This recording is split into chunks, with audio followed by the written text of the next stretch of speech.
For green revolution కార్యక్రమం Narayanpet district Narva mandal Narva స్కూల్లో నిర్వహించడానికి మాకు అనుమతి ఇచ్చినందుకు మీకు అందరికీ పేరు పేరున ధన్యవాదాలు తెలియజేస్తున్నాం. అయితే ఇక్కడ ఈరోజు ఈ ప్రోగ్రాం అసలు ఏంటిది, మనం ఎందుకోసం జరుపుకుంటున్నాం అనేది ముఖ్యంగా అవగాహన కావాల్సింది విద్యార్థులకు. ఎందుకంటే ఇది ఫ్యూచర్ జనరేషన్స్ కోసం వేసినటువంటి ఒక ప్రణాళిక. ఈరోజు మనందరం కూడా కేవలం మన గ్రామం, మన పాఠశాల, మన ఊరు కాకుండా మొత్తం ప్రపంచం ఎదుర్కొంటున్నటువంటి అతి పెద్ద సమస్య క్లైమేట్ చేంజ్. యుద్ధం వస్తే ఏదో ఒక ప్రాంతంలో నష్టం జరుగుతుంది, కానీ వాతావరణ మార్పులతో వచ్చే నష్టం ఎప్పుడు ఎక్కడ ఏ ప్రాంతంలో వస్తుందో ఎవరం చెప్పలేం. కాబట్టి దానికి ప్రతి ఒక్కరం కూడా ఇబ్బంది పడాల్సిన సమయం వస్తుంది. కాబట్టి మరి మనందరం అసలు ఎందుకు ఇలాంటి వాతావరణ మార్పులు జరుగుతున్నాయి, మరి ఆ మార్పును అలాగే జరగనిచ్చి వదిలేస్తే అసలు మనకి రాబోయే తరాలకి భవిష్యత్తు ఉందా అనేటువంటి ప్రశ్న మనం వేసుకున్నప్పుడు సైంటిస్టులు హెచ్చరించినటువంటి విషయం ఏంటి అంటే 2050 వరకు మనం ఇలాగే, అంటే ఎలాంటి యాక్షన్ తీసుకోకుండా ఇప్పుడు ఎలాగైతే ఉంటున్నాం అలాగే ఉంటే మొత్తం భూగోళం అనేది ఉండదు అని వారు చెప్తున్నటువంటి విషయం. మరి మా తరం అయితే అయిపోతుంది, కానీ నెక్స్ట్ మీ తరం ఉన్నారు కదా. 2050 అంటే ఎంత దూరం ఉంది? చాలా దూరం ఉందా, దగ్గరుందా? ఓన్లీ 25 years ఇంకా మనకు మిగిలింది. 25 years వరకు మీరు మా అంత ఏజ్కి వస్తారు, మళ్ళీ మీ పిల్లలు ఉంటారు, వాళ్ళకి నో ఫ్యూచర్. అంటే ఇదేదో ఊరికే భయపెట్టడానికి చెప్పే విషయం కాదు నాన్న. ఎందుకంటే సైంటిస్టులు ఆల్రెడీ 60 years నుంచి మనకి ఇది ఇప్పుడు వచ్చే ప్రజెంట్ సిచ్యువేషన్ వాళ్ళు మనకు హెచ్చరిక చేస్తున్నారు. కానీ మనం ఎవ్వరం కూడా దాన్ని పట్టించుకోకుండా ఏమైతుంది అని జరుపుకుంటూ వస్తే ఈరోజు మనం అవి ఫేస్ చేస్తూ ఉన్నాం. మరి 2050లో వాళ్ళు చెప్పింది జరగదు అని ఎవరైనా గ్యారంటీ ఇవ్వగలమా?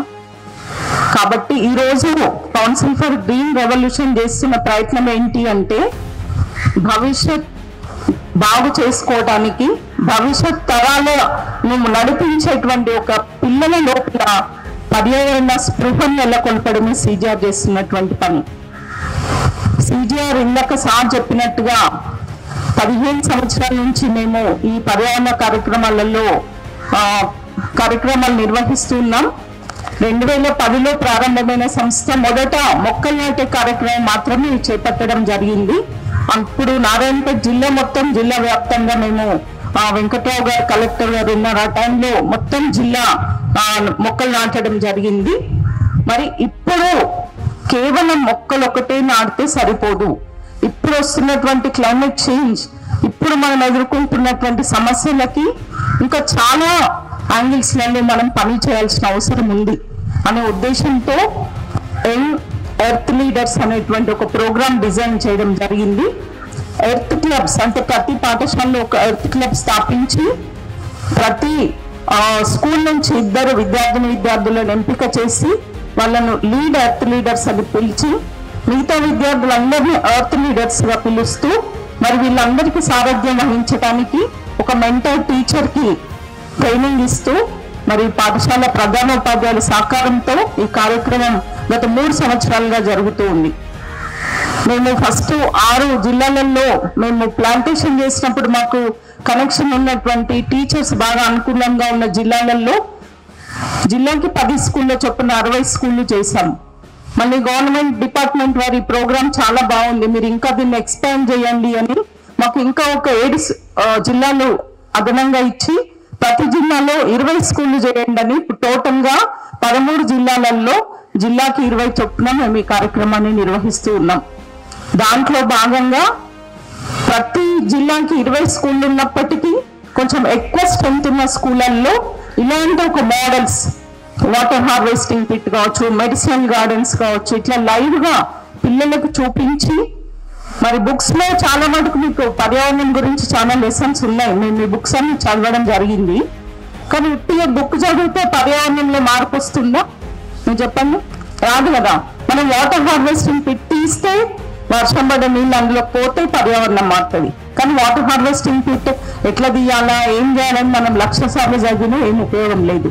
అందుకని పిల్లలు అంటే ఒక్క పాఠశాలలో ఒక్క కార్యక్రమం నిర్వహిస్తే దాదాపు ఒక 200-300 మంది పిల్లల మైండ్లలో ఆలోచన అనేది మనం క్రియేట్ చేయగలుగుతామనే ఉద్దేశంతో ఈ కార్యక్రమాన్ని పాఠశాలల ద్వారా మీ ద్వారా నిర్వహించడం జరుగుతుంది.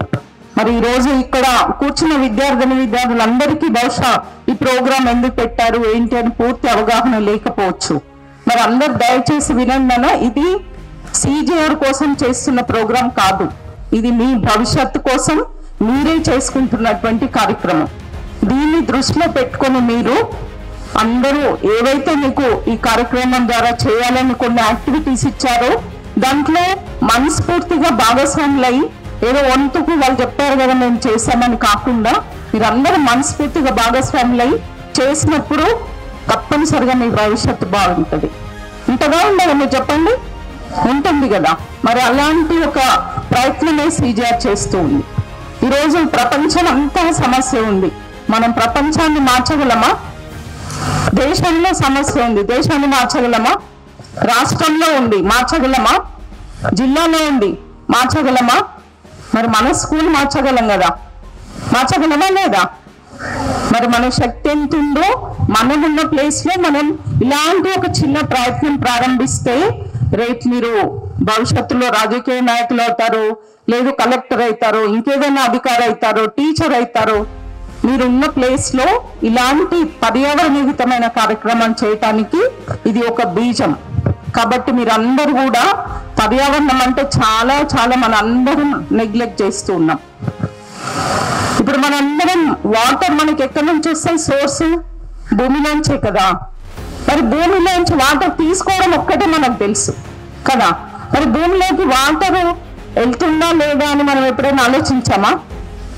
ఎప్పుడు ఆలోచించలేదు కదా. అక్కడ ఉన్న వాటర్ హార్వెస్టింగ్ పిట్ మనకి ఏం చెప్తుంది? వాటర్ తీసుకోవడమే కాదు, మళ్ళీ దాంట్లో మనం ఫిల్ చేయాలా. మన వాటర్ ట్యాంక్ లో నీళ్ళు అయిపోతే ఖాళీ అయిపోతుందా లేదా ఎంటీ? ఇప్పుడు భూమి అట్లనే ఎంటీ అయిపోతుంది. మరి ఎంటీ అయితే మేము చిన్న ఉన్నప్పుడు చిన్నగా అంటే చేదబావులలో నీళ్లు వర్షాకాలం వస్తే ఓవర్ఫ్లో అయ్యేది. తర్వాత 100 ఫీట్లు, తర్వాత 200, ఇప్పుడు 1000 ఫీట్లు వేస్తే కూడా వాటర్ రావట్లేదు. తర్వాత ఎన్ని ఫీట్లు వేస్తే కూడా రాదు వాటర్, ఎందుకంటే ఒక సర్టన్ లెవెల్లోనే వాటర్ ఉంటుంది. కాబట్టి మరి ఆ వాటర్ రావాలి అంటే మనం వాటర్ అయితే రావాలి కదా. మనం వాటర్లో నింటామా? మనం వాటర్ రావాలి అంటే మళ్ళీ దాంట్లో మనం ఫిల్ చేయాలి, చేయలేదా? ఆ ఫిల్ చేయడం కోసం ఈ రోజు ఇక్కడ మనం వాటర్ హార్వెస్టింగ్ పిట్ తీసాం. మన వాటర్ హార్వెస్టింగ్ పిట్ మీరు అందరు చాలా మంది పిల్లలు చూసినట్లేరు, వెళ్ళి చూడండి. మరి మీకు ఇప్పుడన్నీ మ్యాగజైన్ లో దాని గురించి డీటెయిల్స్, అంటే ఇది కేవలం స్కూల్లో తీయడం కోసమే కాదు, మీ ఇంటి దగ్గర, మీ పొలం దగ్గర, మీ వీధిలో, మీ పక్కింటి వాళ్ళని మోటివేట్ చేసి అక్కడ ఇట్లా మన మొత్తం గ్రామంలో ఇక్కడ 300 మంది పిల్లలు ఉన్నారని చెప్పారు సారు. మరి 300 హార్వెస్టింగ్ పిట్స్ తీస్తే ఎన్ని లక్షల నీళ్లు మనం భూమిలోకి ఇంకించగలుగుతాం? అవునా కదా? మరి చిన్న ప్రయత్నం మనందరం చేద్దామా? బాయ్స్ తప్పుడు చేయట్లేదు. మరి వాటర్ కావాలి అంటే వాటర్ మనము సేవ్ చేసుకోవాలి. వర్షం పడ్డప్పుడు ఆ వాటర్ ని మనము భూమిలో దాపెట్టుకుంటే మళ్ళీ భూమాత తిరిగి మనకే ఇస్తుంది. భూమాత ఏం తన సొంత ప్రయోజనానికి వాడుకోదు. మరి ఇలాంటి వాటర్ హార్వెస్టింగ్ పిట్ ఉద్దేశం అది. మరి నర్వస్ స్కూల్ నుంచి సార్ మీరు పిల్లలకు మోటివేట్ చేసి అట్లీస్ట్ 300 వాటర్ హార్వెస్టింగ్ పిట్స్ వాళ్ళ ఇంటి దగ్గర చేయడానికి మీరు అందరు టీచర్స్ ప్రేరేపించాలని మిమ్మల్ని నేను రిక్వెస్ట్ చేస్తున్నాను. మరి ఫస్ట్ మీ జిల్లా రావాలి మరి వాటర్ హార్వెస్టింగ్ పిట్స్ లో. చేస్తారా మీరు అందరు విద్యార్థులు? Very good. మీకు కావాల్సిన ఎట్లా తీయాలి ఆ పిట్టు ఏంటి అనేది సమాచారం అంతా మీకు బుక్స్ రూపంలో మీ స్కూల్కి ఇవ్వడం జరిగింది. ఒక హ్యాండ్ బుక్, అద్భుతమైన హ్యాండ్ బుక్ చేశాము, దాంట్లో అన్ని డీటెయిల్స్ ఉన్నాయి. మరి దాన్ని సార్ వాళ్ళ దగ్గర తీసుకొని మీరు ప్రతి ఒక్కరు మీ ఇంటి దగ్గర ఈ ప్రయత్నం చేయండి. చేసిన వాళ్ళు మీరు డైరెక్ట్ గా CJR ఆఫీస్ కి మీరు పంపించచ్చు ఫోటో, మీకు మంచి రికగ్నిషన్ ఉంటుంది. ఈ బుక్ లో మీకు మీ ఫోటో వస్తుంది. ఇప్పుడే మ్యాగజైన్ మీ స్కూల్కి వస్తుంది. మరి ఎంతమంది చదువుతున్నారో నాకు తెలియదు. ఇది బై మంత్లీ మ్యాగజైన్, పర్యావరణం గురించి వస్తున్నటువంటి ఒక మ్యాగజైన్. ఇవాళ పర్యావరణం పైన ఎలాంటి మ్యాగజైన్స్ లేవు నాకు తెలిసి. ఇది ప్రతి 2 నెలలకు ఒకసారి వస్తుంది. ఇంకా మీరు యాక్టివిటీస్ పెంచితే ఇది నెలకు ఒకసారి కూడా మేము ప్రింట్ చేయగలం. మీరు ఏ కార్యక్రమం చేసినా అంటే మంచి కార్యక్రమం, ఒకరికి మోడల్గా ఉండాలి. అప్పుడు దీంట్లో మీ ఫోటో వస్తుంది, మీ స్కూల్ గురించి మీ గురించి డీటెయిల్స్ వస్తాయి. మరి మీరు అందరూ ప్రయత్నం చేస్తారా? లేదు మీకు ఏమైనా ఆలోచన వచ్చింది పర్యావరణం గురించి ఇట్లా చేయొచ్చు అని, ఆ థాట్ కూడా మీరు రాసి CGR ఆఫీస్కి పంపించవచ్చు. అప్పుడు మీ దీంట్లో ఒక ఆర్టికల్ లాగా మీది కూడా వస్తుంది పిల్లలది. మరి ఇది మీరు అందరు చేయాలని మిమ్మల్ని రిక్వెస్ట్ చేస్తున్నాను. నెక్స్ట్ ఇది మనము మెడిసినల్ గార్డెన్ ఒకటి ఇక్కడ ఎస్టాబ్లిష్ చేసుకోవడం జరిగింది ఈరోజు. అసలు ఎంత అద్భుతంగా చెప్పారన్నా పిల్లలందరూ, కానీ మిగతా పిల్లలు ఎవరికి దాని గురించి నాలెడ్జ్ లేదు నాకు తెలిసి. అవునా? ఎవరైతే ఎక్స్ప్లెయిన్ చేశారో వాళ్ళకి మాత్రం దాని గురించి ఐడియా ఉంది. మరి దీనికి అందరికీ ఐడియా, అది ఆ నాలెడ్జ్ రావాలంటే ఏం చేద్దాం, మీరే నాకు ఒక ఐడియా ఇవ్వండి. అంటే మీరు ఈ ఐడియా ఇస్తే నేను ఈరోజు ఈ స్కూల్ విజిట్స్ ఫస్ట్ స్కూల్ ఇది, ఈరోజు ఫస్ట్ డే ఫస్ట్ స్కూల్, మిగతా 300 స్కూళ్ళు తిరగాలి నేను 13 జిల్లాలలో. మీరు ఇచ్చే ఐడియా తీసుకుని వెళ్ళి నేను అక్కడ వాళ్ళకి చెప్తాను. ఎవరైనా ఒకరు లేచి, మరి ఇప్పుడు అక్కడ మెడిసినల్ ప్లాంట్స్ గురించి పిల్లలు చెప్పారు, మరి మొత్తం పిల్లలకి నాలెడ్జ్ షేర్ కావాలంటే మనం ఏం చేద్దాం? ఎవరైనా ఒకరు, అమ్మాయిలు అబ్బాయిలు ఎవరు చెప్తారో చెప్పండి. మీరు ఎవరు చెప్పకపోతే మరి సార్ని అడుగుతాను నేను మళ్ళీ. చెప్తున్నాను, ఏం భయపడాల్సిన అవసరం లేదు. మీకు మంచి థాట్స్ వస్తాయి నాకు తెలుసు, మీరు ఆలోచించగలుగుతారు. ఇప్పుడు మీరు కొందరికి నాలెడ్జ్ ఉంది కదా, మిగతా అందరికీ వాటి గురించి తెలియాలి. ఎట్లా చేద్దాం చెప్పండి. అమ్మాయిలు ఇప్పటిదాకా బాగా ఎక్స్ప్లెయిన్ చేశారు కదా, చెప్పండి ఎట్లా చేద్దాం, అందరికి ఎట్లా నాలెడ్జ్ షేర్ కావాలి. 2 ఐడియాలు ఇవ్వండి, అందులో కొంచెం ఏది బాగుంటుంది తీసుకుందాం. చెప్పండి, నేను చెప్తున్నాను. లే ఏం పేరు? జయశ్రీ. ఓకే, చెప్తున్నాను. డైలీ ప్రేయర్లో ఎక్స్ప్లెయిన్ చేయాలి. ఓకే. బుక్స్లో ఎక్స్ప్లెయిన్ చేసేటట్టు చేయాలి, టీచర్స్తో మాట్లాడి. ఓకే. రోజు ఒక ప్లాంట్ గురించా ప్రేయర్లో? ఓకేనా సార్? ఇది వెరీ గుడ్. ఇంకెవరైనా ఇంకేమైనా ఐడియా చెప్తారా? Myself B Pratyusha from 10 PM. క్లాస్లలో వేసి క్లాస్లో ప్లే చేసి ఎక్స్ప్లెయిన్ చేయాలి. Good idea, very good idea. Good. ఇంకా నెక్స్ట్ కిచెన్ గార్డెన్. ఇంకొక సార్ చెప్పారు, ఫస్ట్ హెడ్ మాస్టర్ సార్కి ధన్యవాదాలు. ఎందుకంటే మంచి అద్భుతమైన ఫెన్సింగ్ సార్ ప్రొవైడ్ చేశారు. గట్టిగా ఒకసారి సార్కి చెప్పని కొట్టాలి మన అందరం కూడా. Today I am going to speak about water harvesting. Water is the most precious resource on the earth, but sadly it is being polluted and wasted. Many regions in our country face droughts and water shortages. To solve this problem, we must save water and use it wisely.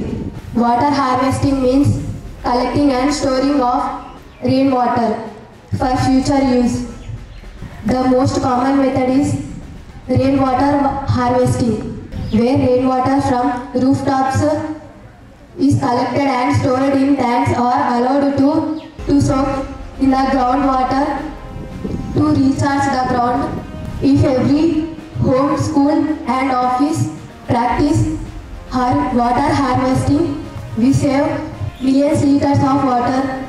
Today I am going to speak about a very important topic, medicinal plants. Medicinal plants are one of the greatest gifts of nature to human beings. From ancient times, our ancestors discovered that plants are not only useful for food and also curing diseases. The knowledge of medicinal plants is the foundation of Ayurveda, Siddha, Unant and other traditional systems of medicines. Even in modern times, many medicines are prepared from plants. మనం వాడే medicine అన్ని సాగోబిక్స్. మీరు చాలా చక్కగా medicine plants గురించి చెప్పారు. ఇవి మీ నిత్య జీవితంలో మేడం గారి ఉద్దేశం అంటే అందరూ కూడా వాడాలి. మన భారతదేశంలో మన మెడిసిన్ అనేది ఆయుర్వేదిక్, ఇది తర్వాత వచ్చింది అలోపతి. కాబట్టి మీరు మీ ఇంట్లో కూడా ఈ 1-2 మొక్కలైనా మీకు ఏది అనుకూలం ఉంటే ప్లేస్ అవి పెంచండి. ఎందుకంటే మేడం గారి ఆశయం అనేది నెరవేరుతుంది. ఎందుకంటే మేడం గారు ఎందుకంటే దీనిలో ఎలాంటి ధనలాభం లేదు, ఎంతో రిస్క్ తీసుకొని మేడం గారు ఈ ప్రోగ్రామ్ CGR సంస్థ ఏర్పాటు చేసి అందరూ మన పాఠశాలలో ఎందుకంటే గ్రామీణ ప్రాంతాల్లో మా మండలంలో 2 పాఠశాలలు ఎంపిక చేయడం జరిగింది. ప్రత్యేకంగా మేడం గారికి ధన్యవాదాలు మేడం. ఇది మా విద్యార్థులందరూ కూడా దీన్ని పాటిస్తారని మా తరఫున ఆలోచిస్తున్నాం మేడం. మరి మీరు కూడా ఈ మొక్కలు పెట్టారు, దాని అంతటితోనే విడిచిపెట్టకుండా మరి దానికి మరి వాటర్ ఏదైనా ఎరువుగా అని అందరూ దత్తత తీసుకొని నా మొక్క నాది అని అనుకోవడం, మనది అంటే మళ్ళీ దూరం అవుతుంది. కాబట్టి మీ సార్లు కూడా ప్రతి మొక్కను కూడా ఒకరికి అడాప్ట్ చేస్తే బాగుంటుంది. మరి ఎలాంటి రోగాలు కూడా ఎందుకంటే ఆరోగ్యమే మహాభాగ్యం.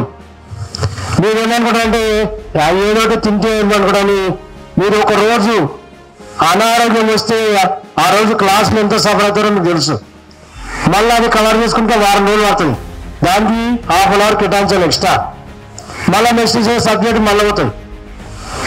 కాబట్టి CGR సంస్థ ఎందుకంటే ఆరోగ్యం ఉంటేనే ఏదైనా చేయగలుగుతాం.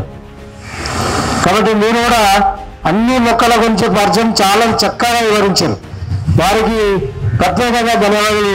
మరి మీ మండలంలో ఎలాంటి ప్రోగ్రాం చేసినా మేడం ముందు కూడా చాలా మీకు సహకారాలు అందిస్తామని కోరుకుంటూ ముగిస్తున్నాం. కౌన్సిల్ ఫర్ గ్రీన్ రెవల్యూషన్ మరియు పాఠశాల విద్య ఆధ్వర్యంలో ఏర్పాటు చేయబడుతున్నటువంటి హెర్బల్ గార్డెన్ను, మెడిసినల్ గార్డెన్ను మా పాఠశాలలో ఏర్పాటు చేసినందుకు CGR వారికి మా పాఠశాల తరఫున ప్రత్యేకమైనటువంటి ధన్యవాదాలు తెలియజేస్తున్నాము. సో మా పాఠశాలలో మెడిసినల్ గార్డెన్ ఏర్పాటు చేయడం వల్ల ప్రకృతి సిద్ధంగా లభిస్తున్నటువంటి వివిధ రకాలైనటువంటి ఔషధ మొక్కలపైన విద్యార్థులకు అవగాహన రావడానికి ఎంతో అవకాశం ఉంది. సో నేటి ఆధునిక ప్రపంచంలో మనం ఉపయోగిస్తున్నటువంటి ఆహార పదార్థాల వల్ల కానీ ఆహార అలవాట్ల వల్ల కానీ ఎన్నో రకాలైనటువంటి అనారోగ్య సమస్యలు మనం ఎదుర్కొంటున్నాము. సో ఇలాంటి నిత్య జీవితంలో ఎదుర్కొంటున్నటువంటి అనారోగ్య సమస్యలన్నింటినీ మన ఇంటి దగ్గరనే లభించే ఔషధ మొక్కలను అంటే పాఠశాలలో ఏర్పాటు చేసినటువంటి ఔషధ మొక్కలను విద్యార్థులు తమ ఇళ్లలో పట్ల ఏర్పాటు చేసుకోవడం ద్వారా పెంచుకోవడం ద్వారా ఆ మొక్కల పట్ల వాళ్ళకి అవగాహన కలగడం, వాటిని నిత్య జీవితంలో ఉపయోగించుకోవడం వల్ల ఆరోగ్యకరమైనటువంటి జీవనాన్ని పొందే అవకాశం ఉంది. దాంతోపాటు పిల్లల్లో పట్ల న్యూట్రిషనల్ వాల్యూస్ను అంటే పోషకాహార లోపంతో చాలామంది పిల్లలు బాధపడుతున్నారు. సో ఈ పోషకాహార లోపాన్ని అధిగమించే ఉద్దేశంతో కిచెన్ గార్డెన్ కూడా ఏర్పరచుకోవడం జరిగింది. దాంట్లో భాగంగా రకరకాలైనటువంటి కూరగాయ పంటలను కానీ వాళ్ళని అంటే మన మధ్యాహ్న భోజనంలో భాగంగా వాటిని ఉపయోగించుకుంటూ పోషకాల లోపాన్ని అధిగమించే ప్రయత్నం చేయడము ఒక మంచి తోడ్పాటుగా మేము పరిగణిస్తున్నాం. ఈ ప్లాంట్ నేమ్ మల్టీవిటమిన్. దీన్ని మనం సైంటిఫిక్గా సౌరోపోస్ ఆండ్రోగైనస్ అంటాం. కామన్గా మనం పిలిచేదేమో దీన్ని స్టార్ గోస్బెర్రీ తావాసి చక్రముని అని పిలుస్తాం. దీన్ని మనం ఎలా యూజ్ చేసుకోవచ్చు అంటే మన స్కిన్ కోసం, హెయిర్ గ్రో కోసం, డైజెషన్ కోసం మనం డైలీ ఒక కప్పు ఫ్రెష్ లీవ్స్ తీసుకోవడం వల్ల మనకి ఇవన్నీ బాగుంటాయి. ఇంకా మనం గ్యాస్ ప్రాబ్లం ఇంకా డైజెషన్ గురించి మనం 5 to 10 లీవ్స్ ఫ్రెష్ లీవ్స్ రోజు తీసుకోవాలి. మనం టీగా కానీ చట్నీగా కానీ కూడా తీసుకోవచ్చు. రా ఇన్ ఫుడ్ అంటే పచ్చాకులుగా తీసుకోవచ్చు. మనము రోజు మజిల్స్ హెల్తీ కోసం కానీ ఇమ్యూనిటీ బూస్ట్ కోసం కానీ మనం ఈ ఆకులని ఈ చెట్టుని యూజ్ చేసుకోవచ్చు. కౌన్సిల్ ఆఫ్ గ్రీన్ రెవల్యూషన్ వారికి చాలా ధన్యవాదాలు మాకు ఇన్ని మెడిసినల్ ప్లాంట్స్ ఇచ్చినందుకు. ఈ ప్లాంట్స్ వల్ల మాకు ఎంతో ఉపయోగం ఉంది. ప్రత్యేకంగా మా స్కూల్ని ఎంచుకున్నందుకు చాలా ధన్యవాదాలు. మేము ఇలాగ ఈ ప్లాన్స్తో పాటు మా స్కూల్లో కిచెన్ గార్డెన్ కూడా ఏర్పాటు చేశారు. ప్రతి పిల్లలకి మంచి మధ్యాహ్న భోజనం అందాలనే ఉపాయంతో మా సార్ వాళ్ళు దీన్ని ఏర్పాటు చేశారు. దాంతోపాటు గ్రీన్ రెవల్యూషన్ వారు మా కోసం మెడిసినల్ ప్లాంట్స్ ఇచ్చారు. దీని గురించి మేము బయట వాళ్ళకి చెప్పి మా ఇంట్లో వాళ్ళకు కూడా చెప్పి దీన్ని ఈ గ్రీన్ రెవల్యూషన్ అనే దాన్ని ఇంకా చాలా ప్రచురం చేశాం. Thank you. CGR council revolution వారికి ఈరోజు కార్యక్రమం చేయడం జరిగింది. మా పాఠశాలలో ఎన్నో రకాల ఆయుర్వేదిక మొక్కలను, కూరగాయల మొక్కలను నాటడం జరిగింది. నీమ్ వేప చెట్టు అనేది మనకు anti bacterial, anti fungal, antivirus ప్రాపర్టీస్ని కలిగి ఉంటుంది. తులసి మనకు దగ్గు, జ్వరం నుంచి కాపాడుతుంది. వాటిని యూజ్ చేయాలి. అలోవెరా మనకు స్కిన్ ప్రాబ్లమ్స్ నుంచి డైజెస్టివ్ సిస్టమ్కి చాలా ఉపయోగపడుతుంది. నీటిని పోగు చేయాలి, కంపోస్ట్ను మా స్కూల్లో ప్రిపేర్ చేయడానికి ఏర్పాటు చేసుకున్నాం. అనేక రకాల కూరగాయల మొక్కలను నాటడం జరిగింది. పర్యావరణాన్ని పాడు చేయకుండా మనం మొక్కలను నాటాలి, వర్షాలు మంచిగా కురుస్తాయి. మన గారు వాళ్ళకు మొదట ధన్యవాదాలు తెలియాలి. ఈ జిల్లాలో ఉన్నటువంటి అన్ని పాఠశాలలో కాకుండా కేవలం ఇదే పాఠశాల సెలెక్ట్ చేసి అందులో మా పాఠశాలలో చేయడం కూడా చాలా థ్యాంక్ యూ కూడా మా విద్యార్థి తరఫున ఉపాధ్యాయులకు కూడా మేము ధన్యవాదాలు తెలియజేసుకుంటున్నాను. పరిరక్షించేది, కాపాడేది అన్నీ కూడా ఈ ప్రకృతి, పర్యావరణం, ఈ వృక్ష సంపద. మీరు చదువుకున్నటువంటి పుస్తకాలు కూడా ఎంతోనే తయారు చేస్తారు, కలపతోనే తయారు చేస్తారు కదా. ఆ పుస్తకం ప్రశ్నిస్తుంది, 60 నిమిషాలు కుదురుగా చదవలేని నీకు 60 సంవత్సరాలు జీవితాన్ని ఇచ్చేటువంటి ఉద్యోగం నేను ఎందుకొరకు ఇవ్వాలి అని ప్రశ్నిస్తుంది. అర్థమైందా? అంటే కలపతో తయారు చేసినటువంటి మన పుస్తకం మనల్ని ఏమని ప్రశ్నిస్తుంది, 60 నిమిషాలు అంటే 1 గంట ఏకాగ్రతతో నన్ను చదవలేని నీకు 60 సంవత్సరాలు నీ జీవితాన్ని ఏ ఇబ్బంది లేకుండా పోషించేటువంటి ఉద్యోగం నేను ఎందుకు ఇవ్వాలి అని ప్రశ్నిస్తుంది కదా. తర్వాత మన తల్లిదండ్రుల కన్నా ఎక్కువగా ఈ పర్యావరణం మనకు తెలిసి కానీ తెలియక కానీ మన తల్లి మనకు జన్మనిస్తే మన పుట్టుక నుంచి, మన పుట్టినటువంటి క్షణం నుంచి గిట్టేటువంటి క్షణం వరకు మనతోనే ప్రయాణం చేసేటువంటిది ఈ ప్రకృతి, ఈ పర్యావరణం, ఈ వృక్ష సంపద, ఈ వృక్షం.